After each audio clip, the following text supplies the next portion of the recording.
आलीदेखि थालीसम्म, गोठदेखि ओठसम्म, आवाज विहीनको आवाज। यो हो कृषि टेलिभिजन। हामी छौँ 24 घण्टा तपाईँको साथमा। नमस्कार, म कपिल खड्का। कृषि टेलिभिजनको साप्ताहिक कार्यक्रम डेरी दर्पणमा यहाँहरूलाई हार्दिक स्वागत छ। हामी यस कार्यक्रममा समग्र डेरी क्षेत्रमा भएका गतिविधि, प्रगति, समस्या र यससँग सम्बन्धित विभिन्न विषयवस्तु समेट्दै आइरहेका छौँ। दर्शकवृन्द, नेपाल कृषि प्रधान देश हो। यहाँका अधिकांश मानिसहरू कृषि पेसामा आश्रित छन्। कृषि पेसालाई व्यवसायीकरण गर्नको लागि सरकारले अनुदान, आधुनिक औजारहरूको व्यवस्था गर्दै आएको छ। तर आजसम्म पनि किसानहरू निर्वाहमुखी कृषिलाई नै अपनाइरहेका छन्। सरकारले किसानहरूलाई मध्यनजर गर्दै नीति र कार्यक्रम ल्याए पनि त्यसको कार्यान्वयन हुन सकेको छैन। गाउँघरमा कृषि गर्दै आएका कैयौँ मानिसहरूले कृषिमा भविष्य नदेखेर पलायन भएका छन्। कृषि मात्र होइन, अन्य जुनसुकै व्यवसाय गर्न पनि बजारको ग्यारेन्टी महत्त्वपूर्ण हुन्छ। काठमाडौँ राजधानी भएकै कारण बजारको यहाँ कमी छैन। त्यसैले रोजगारी खोज्न, गुणस्तरीय शिक्षा हासिल गर्नदेखि व्यावसायिक कृषि गर्न समेत मानिसहरूको यहाँ भिड लाग्ने गर्छ। यही भिडमा पशुपालन अन्तर्गत गाई पालन गर्दै आएका टोक बहादुर चापागाईको सफलताको कथा आज हामी यहाँहरूमाझ राख्न गइरहेका छौँ। एउटा जर्सी गाईबाट सुरुवात गरेका टोक बहादुरसँग अहिले 20वटा जर्सी गाईहरू छन्। दैनिक रूपमा उनी 80 देखि 90 लिटर दुध उत्पादन गरी बिक्री गर्ने गर्छन्। आफू उमेरमा पढ्न लेख्न नपाएका टोक बहादुर अहिले गाई पालन गरेर एक छोरा र एक छोरीलाई उचित शिक्षा दिन सफल भएका छन्। यो रिपोर्ट हेरौँ।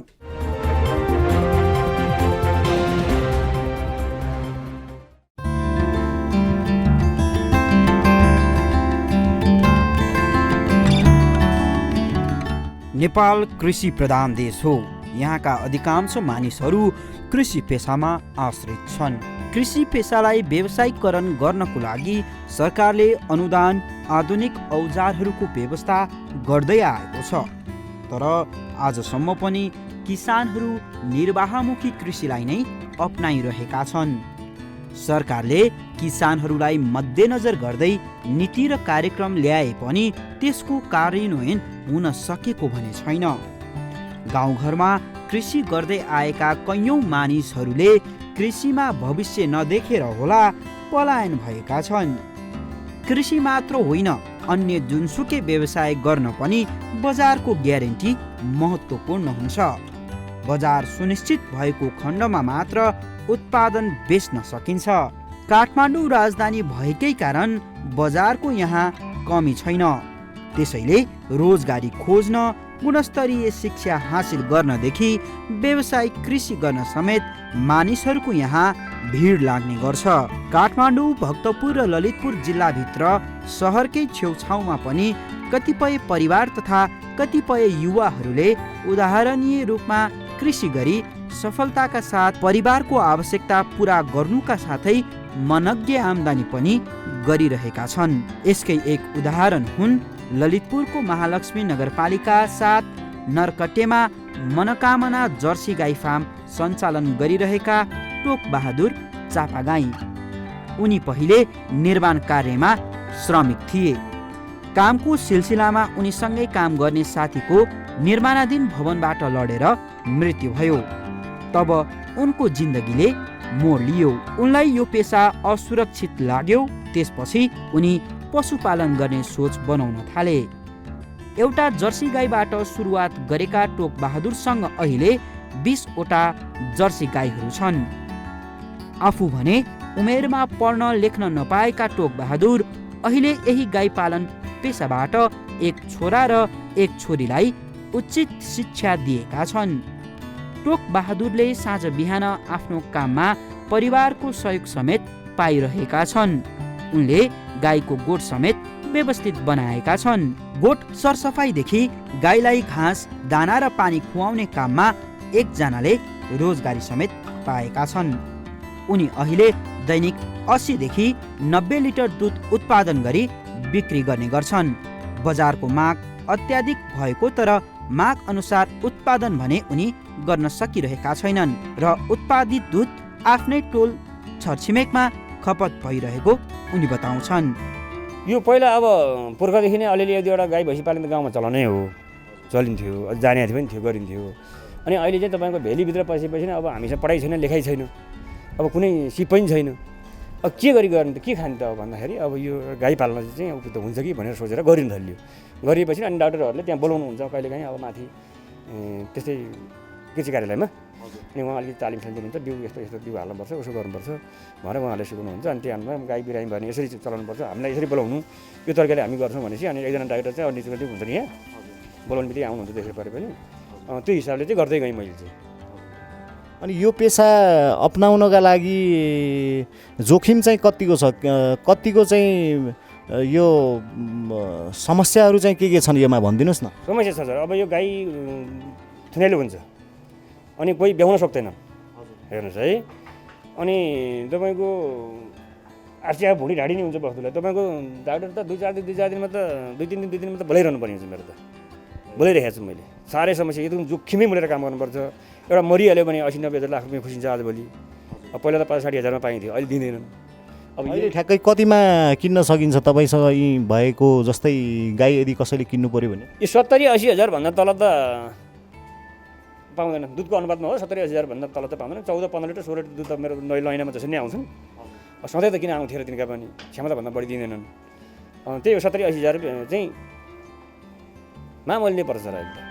युवाहरूले विदेश गएर खाडीको तातो घाममा पसिना बगाउनु भन्दा यही केही गर्न चाहे धेरै सम्भावना रहेको उनको भनाइ छ। सुरुमा आफ्नो पुर्ख्यौली पेसाको रूपमा परम्परागत रूपमा गाई पालन सुरुवात गरेका उनले अहिले भने व्यावसायिक रूपमा गाई पालन गर्दै आएका छन्। सरकारबाट पनि उनले अनुदानको रूपमा 2 लाख सहयोग पाएका छन्। गाई पालनमा सफलता हासिल गर्दै गएकाले दैनिक विभिन्न स्थानका कृषकहरू गाई पालन बारे सुझाव लिन उनलाई भेट्न आउने गरेका छन्।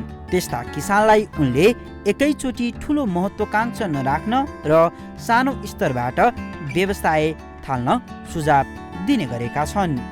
सुरुमा भने गाईसँगै केही बाख्रा र कुखुरा समेत पालेका उनले सबै थोक एकैचोटि गर्न खोज्दा धेरै मेहनत लाग्ने र यसो गर्दा जोखिम भएपछि अहिले गाई पालनमा मात्र पुरा समय व्यतीत गरिरहेका छन्। आफू लगायत परिवारको सहयोगमा पारिवारिक पेसाको रूपमा गाई पालन गर्दै आएका उनी गाई पालनबाट निकै सन्तुष्ट देखिन्छन्। अब धेरै कमाउनु छैन, खान लाउनलाई ढुक्क छ कि खान लाउनलाई चाहिँ तपाईँको कोहीसँग हात थाप्नु परेको छैन। म काम नआएर म सुकुम्बासी नै आएको हुँ। अब म सुकुम्बासी नै भएर निस्केँ भने नि हुन्छ, खासै भनौँ भने गाउँबाट पनि।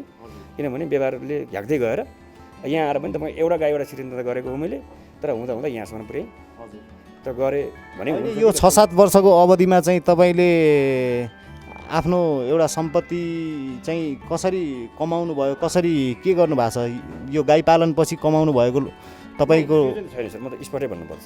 त्यो सोकिया छैन र त तपाईँको यो दायरा सानो भयो, मेरो दायरा ठुलो पार्नु पऱ्यो, अलिकति आर्थिक पनि अलि बढ्छ भन्ने सोचमा म खोज्दैछु। यतिले त भ्याउँदैन भन्ने सोचमा छु कि आफ्नो जीविकोपार्जन चाहिँ ढुक्कसँग गर्नुभएको छ। त्यति नै हो अहिलेसम्म। अनि म कहिलेकाहीँ चाहिँ यति मात्रै गर्ने हो भने त छोडिदिउँ कि है काम पनि। अब बेकार दिनभरि काम गर्ने त 700-800 कमाउँछन्, आधौली 1000 कमाउँछन् भने हामी चाहिँ के यो दुःख गरेर बस्नु भने जस्तो लाग्छ। तै पनि यसो सोध्छु दायरा केही बढ्यो भने त बढ्छ नि त भन्ने आशमा पनि छ। कयौं युवाहरू विदेशी भूमिमा पसिना बगाइरहेका छन्। अझ कतिपय त अनेकौं दुःख कष्ट सहिरहेका छन् भने कतिपयको त परिवारलाई भेट्ने सपना समेत विदेशमै तुहिने गरेको छ। नेपालमा पनि मेहनत गर्न सके रोजगारी तथा स्वरोजगारका अवसरहरू धेरै छन्। विदेशमा गएर अर्काको दबावमा ज्यानको बाजी लगाएर काम गर्नुभन्दा स्वदेशमै काम गरौँ र स्वरोजगार बनाऊ। साथै सरकारले व्यापक प्रचार प्रसार गरेर अघि बढाउँदै आएको अनुदान कार्यक्रमलाई पनि सुधार गर्नुपर्छ।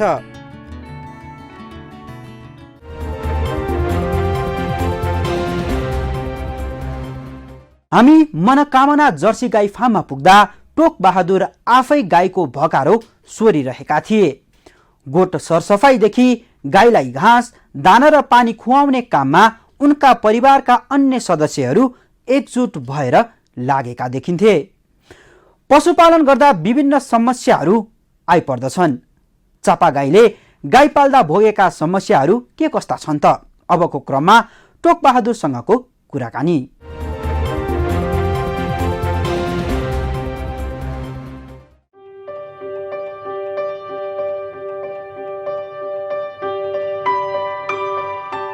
सर पहिला मैले गाउँबाट आएँ। गाउँबाट आएपछि तपाईँको म घर बनाउने ठाउँमा काम गर्थेँ है।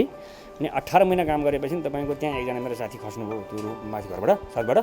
गाउँ चाहिँ कता? मेरो सिन्धुपाल्चोक। सिन्धुपाल्चोक हजुर। अनि एकजना साथी बितेपछि नि मैले अनि यो काम अलिक ज्यानमा रहेछ, अब गाई नै पालौँ क्या है भनेर अनि गाई एउटा गाईबाट सुरु गरेँ मैले। एउटा सुरुमा एउटा, अहिलेसम्म यहाँसम्म ल्याइपुरेँ। तर सुरु मेरो एउटा मात्रै थियो, मसँग लगानी सगानी केही पनि थिएन। भनेपछि अहिले चाहिँ तपाईँ सपरिवार यो पेसामा लागिरहनु भएको छ। तपाईँको परिवारमा को हुनुहुन्छ? अब श्रीमती, छोरी, छोरो, हजुर, म 4 जना। तपाईँको छोराछोरीले चाहिँ के गर्नुहुन्छ? अब छोराछोरीले पनि अब मलाई बिहान बेलुका हेल्प यही नै गर्छन्, उनीहरूले मलाई सहयोग गर्छन्। अनि यो एउटा स्कुलमा टिचर काम गर्छ। छोरी शिक्षिका हुनुहुन्छ? शिक्षिका हजुर। छोरो पनि बिहान बेलुका मलाई सहयोग गर्छ, पुऱ्याउनु दुध पुऱ्याइदिन्छ अनि मैले बाँकी दुध म आफू लान्छु। अनि छोरो पनि मोटरसाइकलमा वर्कसपमा अब मिस्त्री काम गर्छ। हजुर, यो पेसाबाट आम्दानी कस्तो छ र यो गाई पालन गर्न कतिको सजिलो छ या अप्ठ्यारो छ, के कस्तो छ अवस्था भनिदिनु न। अब गाई पालन अलि अप्ठ्यारो त अप्ठ्यारै हो सर। यो विषयमा चाहिँ अब तपाईँको सक्ने भए सबैले गर्थ्यो होला। अब यो अलिक गाह्रो, अलिकति फोहोर, अलिकति समयमा उठ्नुपर्ने, समयमा दौडिनुपर्ने र अब घाँस गुँडो पानी अब बेलामा खुवाउनु पर्ने। त्यस कारणले गर्दाखेरि चाहिँ अलिकति असजिलो नै हो हुन चाहिँ। अब हामी चाहिँ गरिरहेको हुनाले अब ठिक छ, हामी चाहिँ बानी लगाए पहिलेदेखि बाबुबाईदेखि नै यस्तै गरेको थिएँ। अब एउटा दुईवटा भैँसी त गाई त पाल्दिनँ है, अब त ठुलो चाहिँ पाल्दैन थिएँ। तर मेरो चाहिँ 50वटासम्म पाल्ने योजना चाहिँ मेरो थियो। तर मैले चाहिँ सकिनँ। अब किन सकिनँ भने आर्थिक छैन। यसले त मलाई म्यानेज गर्दै ठिक छ सबै कुराहरू। अब एउटा गाईबाट यत्रो बनाएँ भन्दाखेरि त नबनाएको त होइन। योभन्दा अलिक माथि डिफेन्डमा लान पाए हुन्थ्यो भन्ने मेरो चाहिँ आशा छ। भनेपछि यहाँनिर अहिले तपाईँलाई यो गाई फर्म गर्नको लागि कति चाहिँ तपाईँलाई जग्गाको आवश्यकता छ अथवा तपाईँले कति यहाँनिरको जमिन चाहिँ प्रयोग गरिराख्नु भएको छ? अनि यो कसको हो? तपाईँको आफ्नै हो या भाडामा लिएर कसरी गर्नु? भाडामा, यो भाडामा हो। तपाईँको यहीँको नेहार लुबोकै नेहारको यहीँकै बासिन्दाका भाडामा हो। यो 3 रोपनी छ अनि पल्लो एउटा 3 रोपनी छ, 6 रोपनी म गरिरहेको छु। अब अझ ठाउँ त तपाईँको योभन्दा नि अलिकति व्यवस्थित गर्ने ठाउँ र मिल्ने भएदेखि त यो ठाउँमा सरेर अर्कै ठाउँमा अलिक राम्रोसँग गर्नु पायो नि। कस्तो बिहे भानी यो हानेर बस्छ। हजुर, तपाईँसँग अहिले ठ्याक्कै कतिवटा माउ गाईहरू छन्?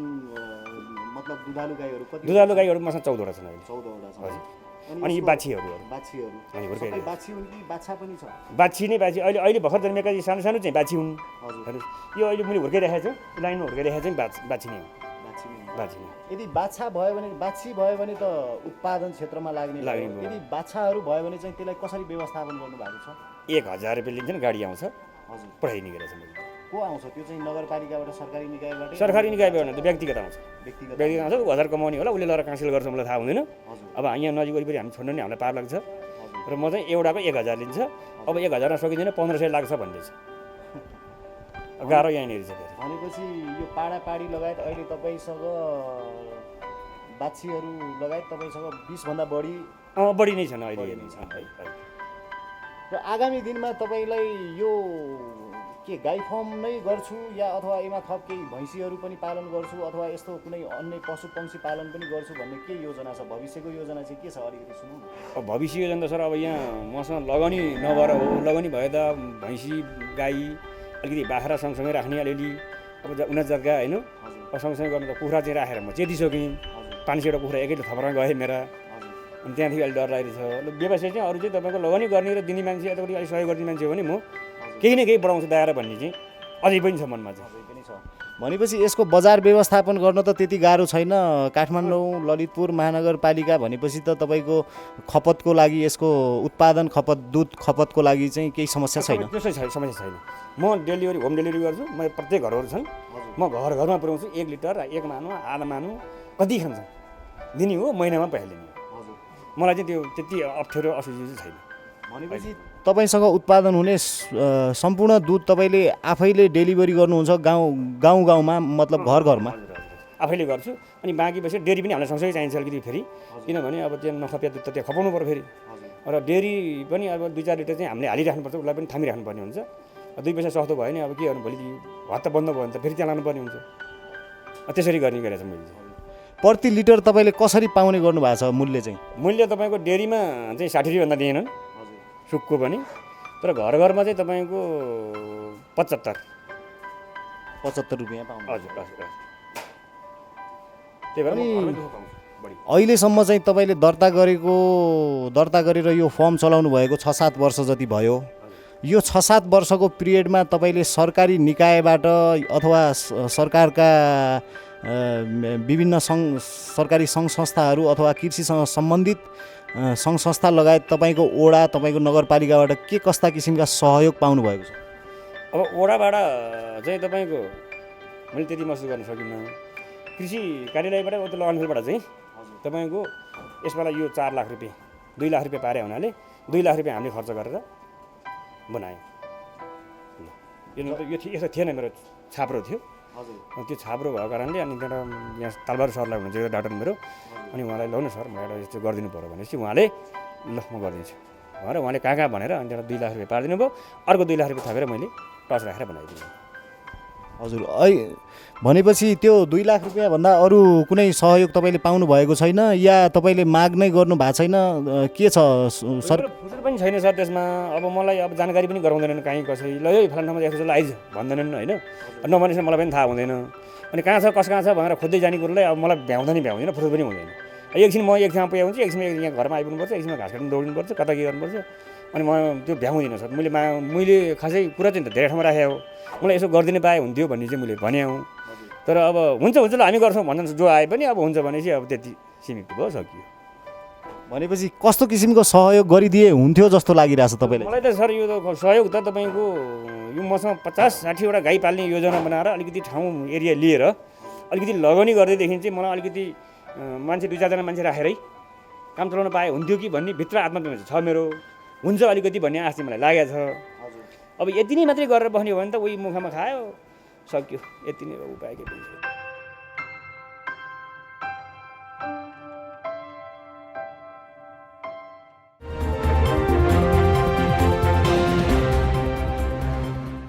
नेपालमा कृषि क्षेत्रमा सम्भावना अपार छ, तर त्यही सम्भावनालाई नजरअन्दाज गर्दै विदेशिने र विदेशी भूमिमा पसिना बगाउने युवा पुस्ताको अझै कमी छैन। युवा शक्ति सबै विदेश जाने क्रम चलिरहेको बेला टोकबहादुर स्वदेशमै कृषि व्यवसायमा उन्मुख हुँदै पशुपालनबाट राम्रो आम्दानी गर्न सकिन्छ भने गतिलो उदाहरण बन्न सफल भएका छन्। अब तपाईँ हामीले पनि चापागाई परिवारबाट केही सिक्ने कि? हवस् त आजलाई यति नै।